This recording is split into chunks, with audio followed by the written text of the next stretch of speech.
बोले शेरावाली मैया की जय। आज मैं आपके लिए माता रानी का एक भजन लेकर आई हूँ। आशा करती हूँ आपको बहुत पसंद आएगा, तो please like, comment and share करें और मेरे चैनल को सब्सक्राइब करें। बहुत बहुत धन्यवाद। जय माता दी। सावन की बरसे बदरिया, माँ की भीगे चुनरिया। सावन की बरसे बदरिया, माँ की भीगे चुनरिया। भीगे चुनरिया, माँ की भीगे चुनरिया। भीगे चुनरिया, माँ की भीगे चुनरिया। सावन की बरसे बदरिया, माँ की भीगे चुनरिया। सावन की बरसे बदरिया, माँ की भीगे चुनरिया। लाल चुनरिया माँ की चम चम चमके। लाल चुनरिया माँ की चम चम चमके। माथे की बिंदिया भी दम दम दमके। माथे की बिंदिया भी दम दम दमके। हाथों में झलके कंगनिया, माँ की भीगे चुनरिया। हाथों में झलके कंगनिया, माँ की भीगे चुनरिया।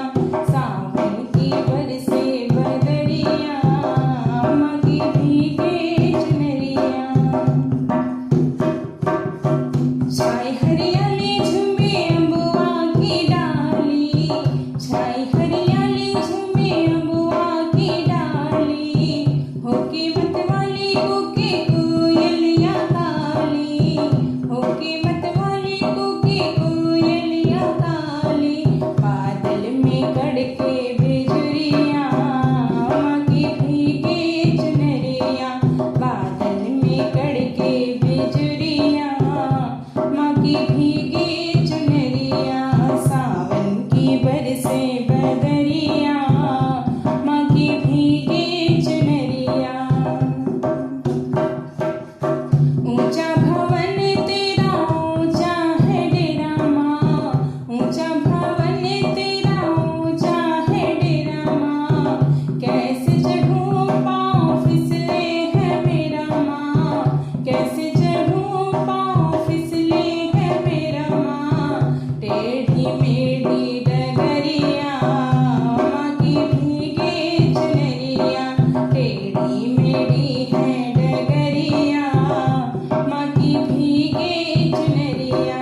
सावन की बरसे बदरिया, माँ की भीगे चुनरिया। काली घटा पानी भर भर के लाई। काली घटा पानी भर भर के लाई। झूला झूले माता जगदम्बा माई।